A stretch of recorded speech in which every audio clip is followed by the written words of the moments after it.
Hello students, नमस्कार विद्यार्थी मित्रांनो. Welcome to my YouTube channel. माझ्या यूट्यूब चॅनलवर तुमचं हार्दिक हार्दिक स्वागत.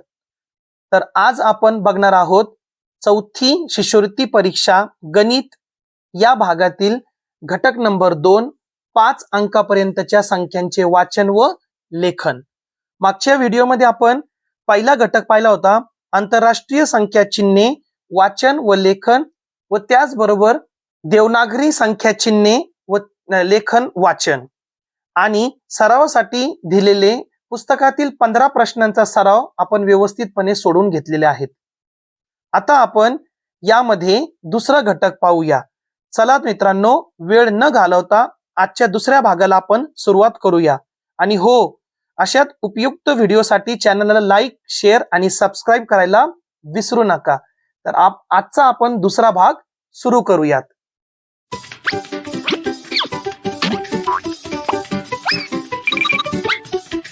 आपला दुसरा घटक आहे 5 अंकापर्यंतच्या संख्यांचे वाचन व लेखन. इयत्ता 4थी मध्ये असताना सुरुवातीलाच तुम्ही 3 अंकी संख्या, 4 अंकी संख्या, 5 अंकी संख्यांचे लेखन व वाचन तुम्ही शिकला आहात, है ना.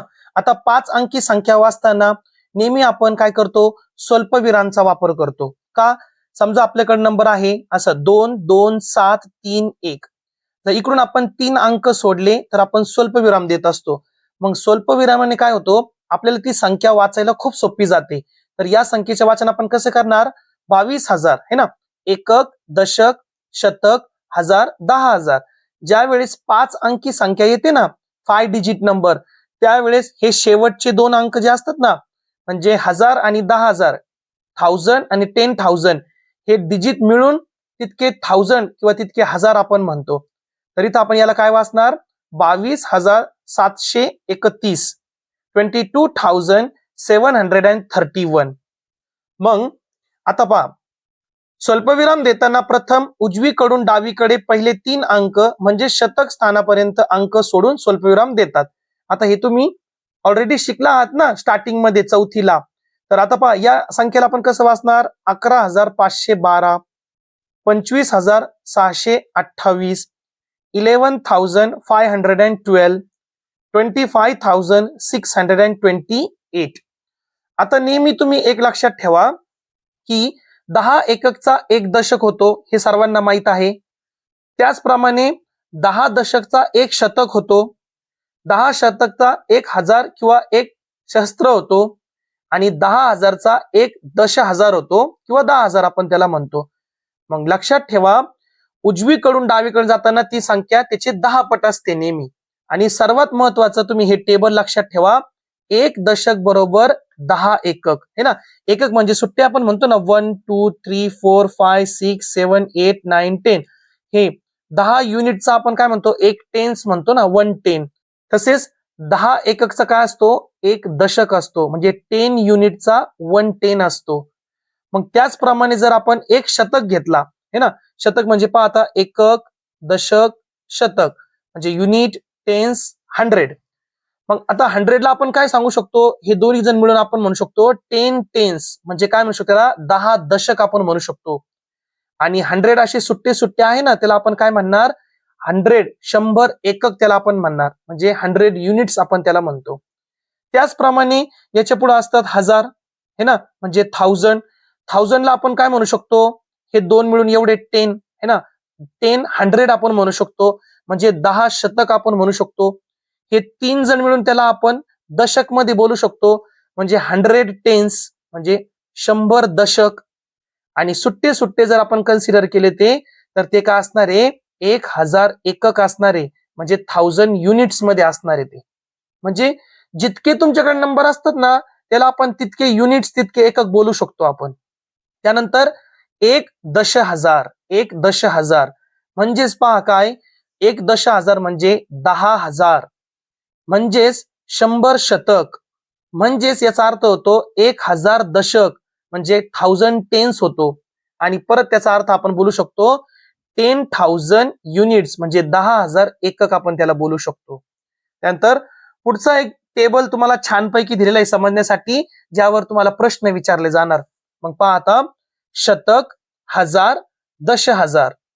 मग आपल्याला पाव हिस्सा जर घ्यायचा आहे म्हणजे त्याला 1.25, 2.25, 3.25, 10.15, 12.15 असं जर पेपरमध्ये आपल्याला जर प्रश्न विचारला तर तो 1.25 म्हणजे पाव हिस्सा असतो.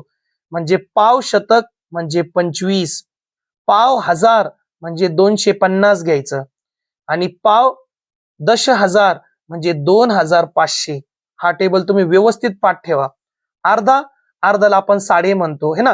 जसं आपण दुकानमध्ये अर्धा किलो साखर आणायला जातो ना, तर अर्धा किलो साखर आणायला जातो, 1 किलोचा 1000 ग्राम होतात. मग अर्धा किलो म्हणजे 500 ग्राम आपण घेणार. मग आता शतक मध्ये है ना, 1 शतक मध्ये 100 असतात. मग अर्ध शतक म्हणजे 50. 1000चा अर्धा हजार म्हणजे 500 आणि 1 10,000चा अर्धा 10,000 म्हणजे 5,000. त्यानंतर पाऊणला आपण पावणे म्हणतो है ना. आपण म्हणतो ना 4:15, 4:45, 4:10. तर ते 4:15 म्हणजे काय की 10ला म्हणजे किती आहे तिथं पाव कमी असतं म्हणजे 9 आणि पुढं पाऊण असतो म्हणजे 4:15 असतं ते. मग पाऊण शतक म्हणजे 75 है ना, म्हणजे 25 कमी 1 शतकला. पाऊण हजार म्हणजे हजारला पाव हजार कमी म्हणजे 750. म्हणजे थोडक्यात पाव हजार अर्धा हजार हे दोघांना मिळून पाऊण हजार बनतो. आणि पाव 10,000 म्हणजे 7,500. हे व्यवस्थित पाठ ठेवा. याच्यावर तुम्हाला प्रश्न जर विचारलं तर तुम्हाला व्यवस्थितपणे ते सोडवता यायला पाहिजे. चला आता वेळ न घालवता आपण यावर असलेले सरावसाठी दिलेले प्रश्न आपण एक एक करून सोडूया. सरावसाठी प्रश्न हे आपल्याला दिलेले आहेत. त्यामधला स्वाध्याय यातील पहिला. आता पहा, ही एक 5 अंकी संख्या आहे, 5 डिजिट नंबर आहे. ही संख्या अक्षरात कशी लिहाल? तर ही 3 अंकी संख्या आपल्याला माहिती काय आहे? 606, 606. आणि इकडं 10,000 मध्ये आहे ना हे, म्हणजे 60,606.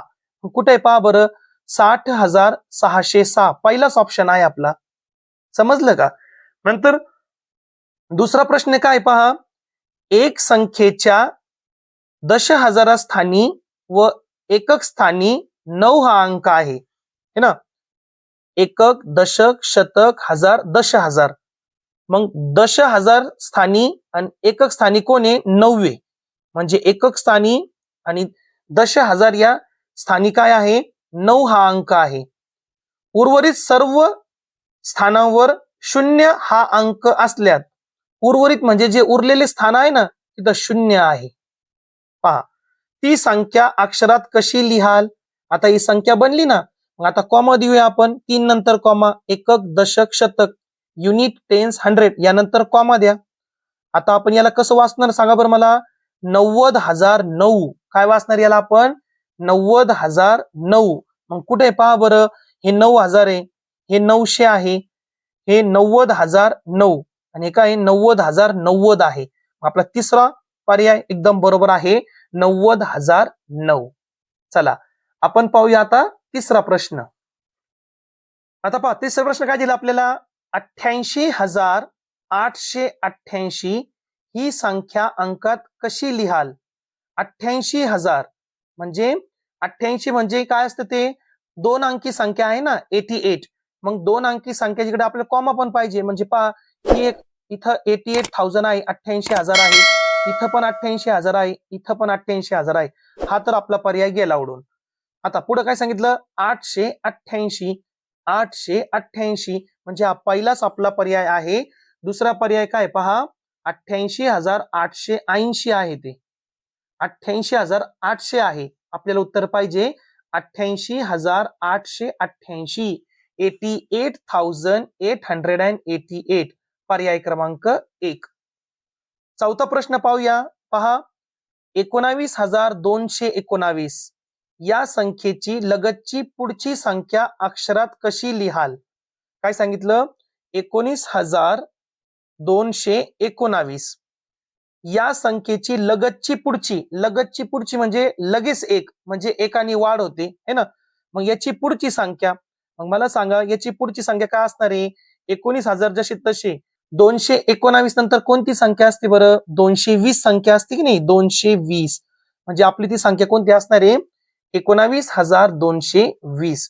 19,221, 19,219, 19,218, 19,220, 19,220.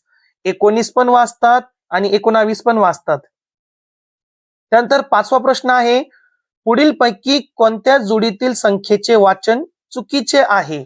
म्हणजे कोणती रॉंग आहे, रॉंग चुकीची जोडी कोणती आपल्याला ते पाहायचं. मग पहा इथं 13,508, 13,508 ही जोडी बरोबर आहे. 30,000, 30,000, 30,911, 3,911. पहा इथं 3 दिलं त्यांनी, म्हणजे ही चुकीची जोडी आहे आणि हाच आपला करेक्ट आन्सर आहे. चुकीची जोडी आपल्याला लगेच सापडली. व्यवस्थित तुम्ही इथं वाचत जा. आपले नजरेचा इथं धोका होऊ शकतो. चुकून याला आपण 30 वाचू शकतो. त्यामुळं प्रत्येक क्वेश्चनला तुम्ही बारकाईने लक्ष द्या. तर असे सोपे प्रश्नांची जर तुमची उत्तरे चुकली तर ऑटोमॅटिक तुमचा स्कोर, तुमचे जे गुण आहे ते कमी होणार आहे. त्यानंतर 6वा प्रश्न आपण पाहूया. 4 अंकी मोठ्यात मोठ्या संख्येत 1 मिळवला असता कोणती संख्या मिळेल? 4 अंकी मोठ्यात मोठी संख्या कोणती? 4 अंकी सर्वात मोठी संख्या 9,999, म्हणजे 9,999. यामध्ये 1 मिळवला, यामध्ये जर आपण 1 मिळवला तर आपल्याला काय मिळणार पहा बरं. 9110, 0 हातचाला 1, 9110, 0 हातचाला 1, 9110, 0 हातचाला 1, 9110. म्हणजे काय मिळालं आपल्याला? 10,000. काय मिळालं आपल्याला? 10,000. 111, 1,000, 10,000. पर्याय क्रमांक 3. चला 7वा क्वेश्चन आपण पाहूया. एका महिला बचत गटाने 78,500 रुपयांचे ठेवी जमा केल्या. या संख्येचे अक्षरी लेखन पुढील पैकी कोणते नाही? कोणते नाही? 78,500. आता साडे शब्द आला म्हणजे तिथं 500 असणारच आहे. तर हे पण काय झाले पहा, 78,500च झाले नाही, म्हणजे हा ऑप्शन आपला बरोबर आहे. 78,500 हे तर 78,500 यालाच इथं शब्दामध्ये दिलेलं आहे, हे पण चालेल. 785 शतक काय सांगितलं पहा, 785 आणि शतक म्हणल्यावर तिथं किती 2 झिरो असतात की नाही, म्हणजे हे 785 शतक हे एकदम बरोबर आहे. काय प्रॉब्लेम नाही याला. 785 शतक. आता शतक जसं आपण म्हणतो ना, आता 5वर आपण 2 शून्य दिलं तर काय होणार? ते 5 शतक म्हणजे 500 होणार आहे ना. जसं आपण 12वर 2 झिरो दिलं काय होणार? ते 12 शतक. तसेच 785 शतक हे सुद्धा बरोबर आहे. आणि 785 दशक काय सांगितलं? 785 दशक. 785 दशक. दशक म्हणल्यावर तिथं काय आलं? झिरो आला ना. दशक म्हणजे 1 झिरो असतो, म्हणजे हा 7,850 झालं हे. मग ही संख्या ही दर्शवत नाही, म्हणजे आपला पर्याय क्रमांक 4 हा बरोबर उत्तर आहे. ठीक आहे.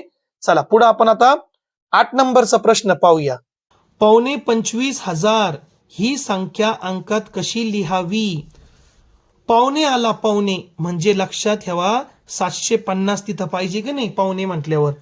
पावणे 25,000 म्हणजे 25,000 पूर्ण पण झालेले नाहीये. 25,000ला पाव हजार बाकी आहे, म्हणजे 750 पाहिजे. पण पावणे 25 पूर्ण व्हायचे, म्हणजे इथं काय येणार आहे? 24, म्हणजे 24,750. मग हे तर नाही येणार, कारण की हे साडेमध्ये जाणार आहे, हे पाव मध्ये जातो, हे पण नाही. आता हे पण 25 आलं, ह्याचा पण काही संबंध नाही. पण 24,750 म्हणजे काय? पावणे 25,000. 25 व्हायला पण पाव बाकी आहे, म्हणजे 24,750. आहे का नाही मजेदार? तर प्रॅक्टिस जर केली तुम्हाला सोपे जाणार, पण तुम्ही फक्त वाचून जर काढलं मग त्याचा काही उपयोग होणार नाही. जितकी आपल्याला प्रॅक्टिस असली त्या प्रकारे आपण त्या वेगाने, त्या स्पीडने आपण प्रत्येक प्रश्न सोडू शकतो. 9वा प्रश्न आपण पाहूया. पुढील माहिती वाचा व योग्य पर्याय निवडा. पहा, 19,320 एकक म्हणजे ते 19,320च आहे. त्यानंतर पहा 1,932 दशक. दशक म्हणल्यावर त्याच्या पुढे फक्त झिरो लावा बरं तुम्ही, मग काय होईल? ते 19,320च होईल. दशक म्हणल्यावर 1 झिरो लावायचा. शतक म्हणल्यावर 2 झिरो लावायचे, मग याच्या पुढे 2 झिरो लावा, शतक म्हणल्यावर 2 झिरो, म्हणजे 1932 वर 2 झिरो, म्हणजे हा काय नंबर बनला पहा बरं, असा नंबर बनणार हा. म्हणजे हा 6 अंकी संख्या झालं की नाही, म्हणजे हे लॅकमध्ये वाचतात, लाखमध्ये वाचतात याला. मग हे आपलं उत्तर कधीच असू शकत नाही. मग आता ते काय म्हणतात पहा, आपल्याला योग्य पर्याय आपल्याला निवडायचे ना. अ व ब एकच संख्या आहेत. यस, 19,320 म्हणा किंवा 1932 दशक म्हणा, त्याला झिरो जर लावलं तर 19,320च होणार ते. म्हणजे आपला पहिला ऑप्शन काय आहे, बरोबर आहे. दुसरं त्यांनी काय सांगितलं, ब आणि क एकच संख्या आहेत. नाही, वेगवेगळे. ही 5 अंकी 6 अंकी. अ आणि क नाही, हे पण नाही, ही सारखे. अ ब क सर्वच एकच संख्या आहे. नाही, अजिबात नाही. ही 6 अंकी संख्या आहे. हे 2 मात्र सारखे. 5 अंकी पण आहे, पण ते सारखे सुद्धा आहे. म्हणजे आपला पहिला पर्याय बरोबर आहे. 1 आणि अ आणि ब एकच संख्या आहेत. त्यानंतर आपण पुढचा प्रश्न वाचूया. एक संख्येत 300 शतक, पहा का, 300 शतक, 70 दशक, 27 एकक आहेत. ती संख्या अंकात कशी लिहिली जाईल? आता तुम्हाला हा कन्फ्यूज करणारा प्रश्न असेल, बरोबर आहे की नाही?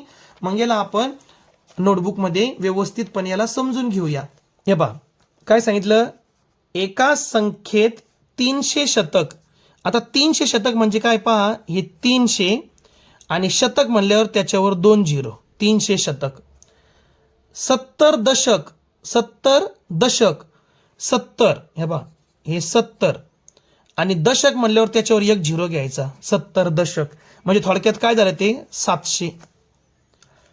व 27 एकक, एकक म्हणजे सुट्टे, युनिट्स, 27 एकक. मग याला आपण ॲडिशन करून लिहू शकतो ना. मग ती संख्या म्हणजे 300 शतक, 70 दशक आणि 27 एकक मिळून कोणती संख्या तयार होते, म्हणजे त्यांची बेरीज करायची. मग पहा हे 7 जसे तसे, हे 2, हे 7 आणि हे, म्हणजे थोडक्यात काय बनले हे 30,727. मग पहा कुठे आपला ऑप्शन, हे पहा 30,727, 3 नंबरचं आपलं उत्तर बरोबर असेल. त्यानंतर पहा, या संख्येचे पुढीलपैकी कोणते वाचन योग्य नाही, योग्य नाही विचारलं. मग हे तर आहे 46,250. मग पहा 250 म्हणल्यावर काय असतं, ते सव्वा असतात. मग पहा बरं, सव्वा 46,000 म्हणजे बरोबर आहे ना. 46,250 म्हणजे सव्वा 46,000 असतात, हे बरोबर आहे. 46,250 हे तर त्याने जसं तसं लिहून दिलं, हे पण बरोबर आहे. त्यानंतर पहा 4,625 दशक. आता दशक म्हणल्यावर 1 झिरो, बरं का, 1 झिरो. मग 1 झिरो सोडून काय उरलं बरं इकडं, 5, 2, 6, 4. मग एवढे दशक आहे. किती दशक आहे मग पहा बरं, युनिट, टेन्स, 100,000, एकक, दशक, शतक, हजार. 4,625 दशक, 4,625 दशक, हे पण बरोबर आहे. म्हणजे या संख्येला आपण या प्रकारे सुद्धा वाचू शकतो. आता पुढे सांगितलं 45,000, हे शक्यच नाहीये. पावणे आला म्हणजे त्यामध्ये 750 असतो. म्हणजे हा पर्याय आपला उत्तर आहे. या संख्येला आपण या प्रकारे वाचू शकत नाही. म्हणजे 4 नंबरचा तुमचा योग्य पर्याय तुमचा उत्तर आहे. चला पुढे पाहूया आता आपण 12 नंबरचा प्रश्न. प्रतीक पहा, तयार झालेली संख्या अंकात कशी लिहाल? आता व्यवस्थित पहा बरं का. एकक, दशक, शतक, हजार, दशहजार. एककावर किती आहे, 1 2 3 4 5 6, म्हणजे इथं 6 येणार. दशकवर किती आहे, 1 2. शतकवर काहीच नाही म्हणजे 0. हजारमध्ये काहीच नाही म्हणजे 0. आणि 10,000वर 1 2 3 4 5 6, म्हणजे कॉमा द्या, 1 2 3, 3 नंतर आपण कॉमा देतो. म्हणजे 60,026, 60,026. हे 006 आहे, हे 20 आहे, इथं पण 26, पण हे 6,000 आहे. म्हणजे पहिला पर्याय आपला बरोबर आहे, 60,026. ठीक आहे. त्यानंतर पहा, पुढील पैकी कोणते प्रतीक 50,003 ही संख्या दर्शवतात? आता 50 म्हटल्यावर ही 2 अंकी संख्या आहे की नाही, म्हणजे 10,000 मध्ये आपलं उत्तर येईल. एकक, दशक, शतक, हजार, 10,000. मग 50,000 म्हटल्यावर इथं 50 येणार, कॉमा राहून द्या. 3 फक्त डायरेक्ट 3 आहे म्हणजे किती शतक आहे, किती शतक आहे सांगितलं का नाही, 0. दशक पण नाही आहे, डायरेक्ट 3 आहे म्हणजे 50,003. म्हणजे इकडं 5 पाहिजे, इकडं 3 पाहिजे आणि मधले जे आहे ना तिथं मनीस नाही पाहिजे. म्हणजे हे तर आपलं उत्तर होऊ शकत नाही. इथं एकक वर 3 आला म्हणजे हा पण आपलं उत्तर नाहीये. इथं एकक वर 3 आला पण इथं किती पहा, 1 2 3 4 5. आणि इथं काय प्रॉब्लेम आहे पहा बरं, 1 2 3 4 5. इथं पण 5 आहे, इथं पण 5 आहे. पण आपली संख्या किती आहे, 50,000 म्हटल्यावर 5 अंकी संख्या आहे, 5 डिजिट नंबर आहे. आणि हे पहा 1 2 3 4 हे 4 डिजिटच नंबर आहे, 4 अंकी संख्या आहे. मग आपलं उत्तर कोणतं असणार आहे, पहिला एकदम बरोबर उत्तर असणार आहे आपला. त्यानंतर सेकंड लास्ट प्रश्न म्हणजे 14 नंबरचा प्रश्न है ना. 58,010 ही संख्या अक्षरात कशी लिहाल. 58,010 100 म्हणू नका. बरेच मुलं इथं 801 म्हणतात, 100 म्हणतात. नाही, एकक दशक शतक युनिट टेन्स 100 100 वर काहीच नाहीये. मग ते वाचूच नका तुम्ही. 58,010 58,010 नाही. 5 लाख, लाख वर तर नाहीच आपलं कधीच. 58,000 नाही असं नाही कधी वाचत. 58,010 या पहा हे बरोबर आहे, 4 नंबरचा पर्याय 58,010. पुढचं पाहूया, शेवटचा प्रश्न आजचा आपला. ठीक आहे, कंटाळा करू नका है ना, अभ्यास करायचा आपल्याला, चांगले मार्कांनी पास व्हायचं की नाही. आतापर्यंत तुम्ही व्हिडिओ बघितला, आता चला थोडं राहिलं पहा, शेवटचं आहे आता. शेवटचं काय आहे, शेवटचं आपलं, पुढील पैकी कोणते विधान बरोबर आहे. मग काय सांगितलं पहिला पहा, एक शतक. आता एक शतक म्हणजे काय, 100 असतात म्हणजे 2 झिरो लावायचे. म्हणजे काय झालं बरं, 100 बनला की नाही, हे 100. 10 एकक, 10 एकक म्हणजे फक्त असं असतं, 10 एक म्हणजे 110 असतो, म्हणजे पहिला चुकीचा आहे. 10 शतक एकदम सोपा पहा, 10 लिहायचं, शतक म्हणजे 2 झिरो असतात. म्हणजे काय बनलं ते 1000 बनला ना. एक सहस्त्र, सहस्त्र म्हणजेच काय असतो, 1000 असतो, लक्षात ठेवा. म्हणजे 1000. यस, 10 शतकचा काय बनतो, 1000 बनतो. हे मात्र करेक्ट आहे. मग आपला हाच उत्तर असणार आहे. पण पुढचे पण आपण पाहूया, ते चुकीचे कसं काय पहा. 10 दशक, 10 आणि दशक म्हणल्यावर फक्त 1 झिरो लावायचा असतो. मग 10 दशकचा काय बनतो, 1 शतक बनतो, 100 बनतो. पण ते म्हणतात 1 एकक, नाही म्हणजे हे पण पर्याय चुकला. आणि 1000 एकक, एकक म्हणजे युनिट्स सुट्टे. 1000 एकक म्हणजे 10 शतक, 10 दशक, सॉरी 10 दशक, 10 दशक म्हणजे 1 झिरो. म्हणजे 1000 म्हणजे 100. हे बरोबर आहे का, नाही, हे चुकीचं झालं. ओके. मग पहा विद्यार्थी मित्रांनो, आज आपण दुसरा धडा 5 अंकापर्यंतच्या संख्यांचे वाचन व लेखन, 5 अंकी संख्या कशी लिहायची वाचायची, त्यामध्ये असणारे हे टेबल आपण व्यवस्थित पाहिले. हे पण तुम्ही व्यवस्थित पाठ ठेवा. आणि त्यामध्ये असणारे जे आपल्याला सरावसाठी टोटल 15 प्रश्न दिले, त्या 15चे 15 प्रश्न आपण व्यवस्थितरित्या सोडवून घेतलेले आहेत है ना. तर असंच तुम्ही सपोर्ट करीत राहा आपल्या चॅनलला. आज आपण दुसरा घटक पाहिला, उद्या आपण तिसरा घटक चालू करणार आहोत, स्थानिक किंमत, दर्शनी किंमत, विस्तारित मांडणी. तर शेवटपर्यंत व्हिडिओ पाहिल्याबद्दल धन्यवाद. व्हिडिओला लाईक करा, शेअर करा आणि सबस्क्राईब नक्की करा. थँक्यू, धन्यवाद.